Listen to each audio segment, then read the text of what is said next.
السلام علیکم ورحمۃ اللہ وبرکاتہ۔ بسم اللہ الرحمن الرحیم۔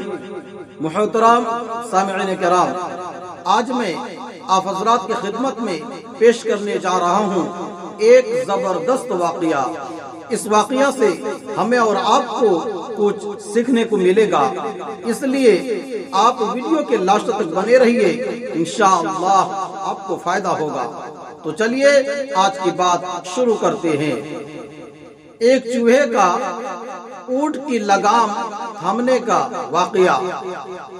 ایک دفعہ کا ذکر ہے کہ ایک چوہے نے ایک اونٹ کی لگام ہاتھ میں لے کر بھاگنے کی کوشش کی۔ اونٹ نے یہ حرکت دیکھ کر اس بے وقوف کو اور ڈھیل دی اور اپنے کو اس کے تابع کر دیا۔ آگے آگے وہ چوہا چل رہا تھا، پیچھے پیچھے یہ اونٹ تابعدار غلام کی طرح چل رہا تھا، یہاں تک کہ ایک دریا سامنے آ گیا۔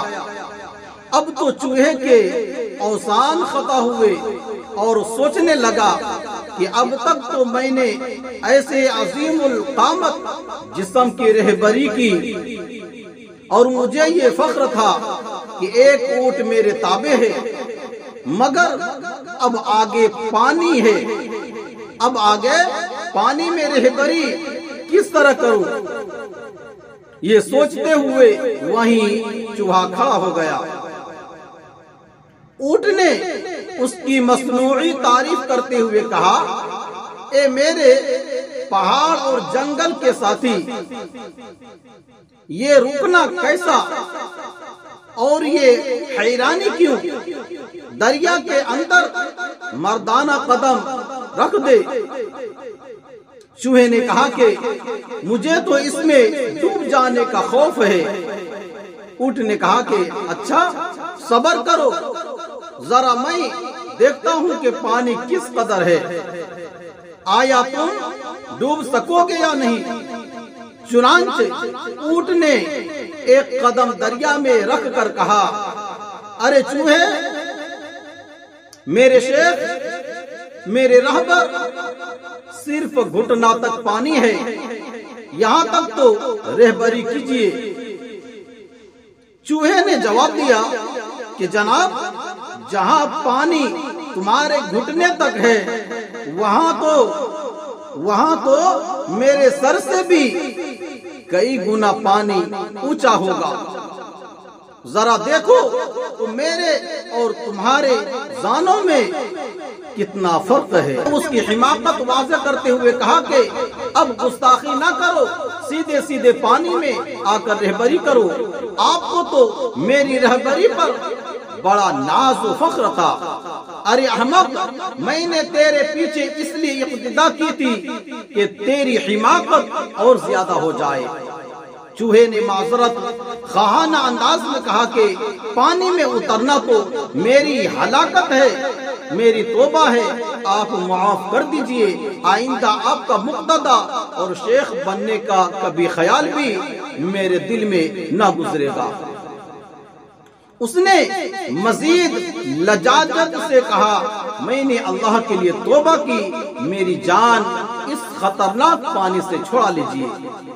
اونٹ کو چوہے کی توبہ اور ندامت پر رحم آیا اور اس نے کہا کہ چلو اچھا، میری کوہان پر بیٹھ جا اور دیکھ، تیرے جیسے 100 اور چوہے بھی میرے پیٹ پر بیٹھ کر ایسے پانی سے بحفاظت گزر سکتے ہیں۔ اونٹ نے اسے سمجھاتے ہوئے کہا کہ اگر تجھ کو خدا نے سلطان اور بادشاہ نہیں بنایا تو رعایا بن کر رہ، اور جب تجھے ملاحی نہیں آتی تو کشتی مت چلا۔ اگر تو پتھر کی طرح ہے، بے حس ہے، یعنی خشیت و خوف و آخرت سے محروم ہے، تو جا کسی اہل دل اللہ والے سے تعلق قائم کر کہ اس کی صحبت سے تو موتی بن جائے گا۔ مولانا روم رحمت اللہ علیہ اس واقعہ کے بعد نصیحت فرماتے ہیں کہ اللہ والے اپنے باطن میں بڑی دولت رکھتے ہیں، ان کے سامنے ساتوں بر اعظموں کی سلطنت بھی ہیچ ہے، کیونکہ پوری کائنات کے خالق سے ان کے دل کا رابطہ قائم ہو چکا ہے۔ لہذا انہیں حقیر مت سمجھو اور اپنے روز و شب کو ان کے روز و شب پر قیاس مت کرو، اور اس چوہے کی مانند اپنی دنیاوی ٹھاٹ باٹ یا علمی عمل و جاہ دھوکہ نہ کھاؤ۔ اگر تم کسی طرح بھی ان پر برتری کا احساس رکھو گے تو ہمیشہ ان کے فیض سے محروم اور ذلیل ہوں گے، بالآخر انہیں کی پیٹھ پر بیٹھ کر ہی اللہ کے راستہ طے کرنا پڑے گا اور اسی چوہے کی طرح توبہ کرنی ہوگی۔ اس لیے روز اول ہی سے اپنے دماغ سے فانی دنیا کی جاہ و عزت اور مال و دولت اور علم و ظاہری اور بے روح عمل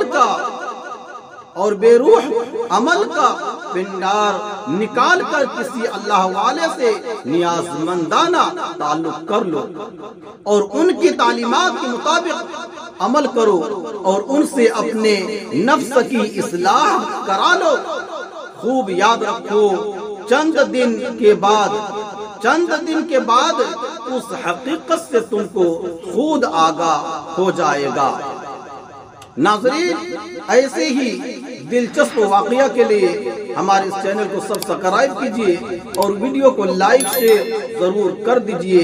جزاک اللہ، خدا حافظ، السلام علیکم ورحمۃ اللہ وبرکاتہ۔